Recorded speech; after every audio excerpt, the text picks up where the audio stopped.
Magandang araw po. Narito na po ang magiging lagay ng panahon ngayong araw ng Linggo, November 26, 2023.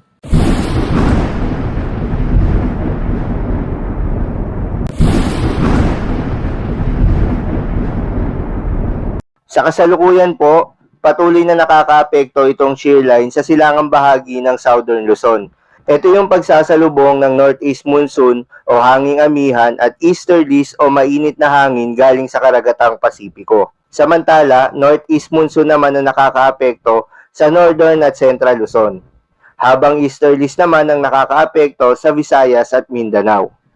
Sa ngayon nga, ayon sa PAGASA ay wala pong binabantayan na low pressure area o bagyo sa loob at labas ng Philippine Area of Responsibility na maaaring makaapekto sa ating bansa.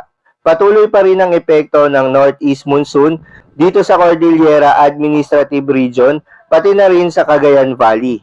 Asahan pa rin ang maulap na kalangitan na may kasamang mahinang mga pag-ulan o pag-ambon. At yung shear line naman ay patuloy na iiral sa Quezon area, possible din po sa may Aurora, kaya naman asahan pa rin yung mga kalat-kalat na pag-ulan, pagkidlat at pagkulog.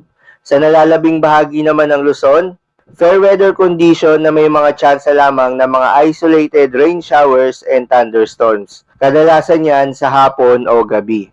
Dako naman tayo sa lagay ng panahon sa Visayas at Mindanao. Although patuloy pa rin yung epekto ng easterlies, malaki pa rin yung tsansa ng mga thunderstorms sa eastern section ng Visayas at Mindanao.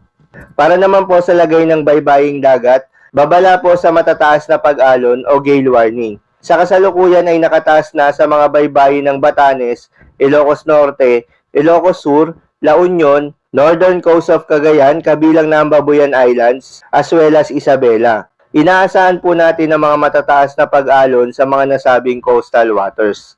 Kaya naman pinapayuhan po natin ang ating mga kababayang mangingisda at may mga maliliit na sasakyang pandagat na kung maaari ay huwag munang pumalaot.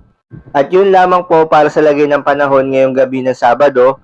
Keep safe everyone.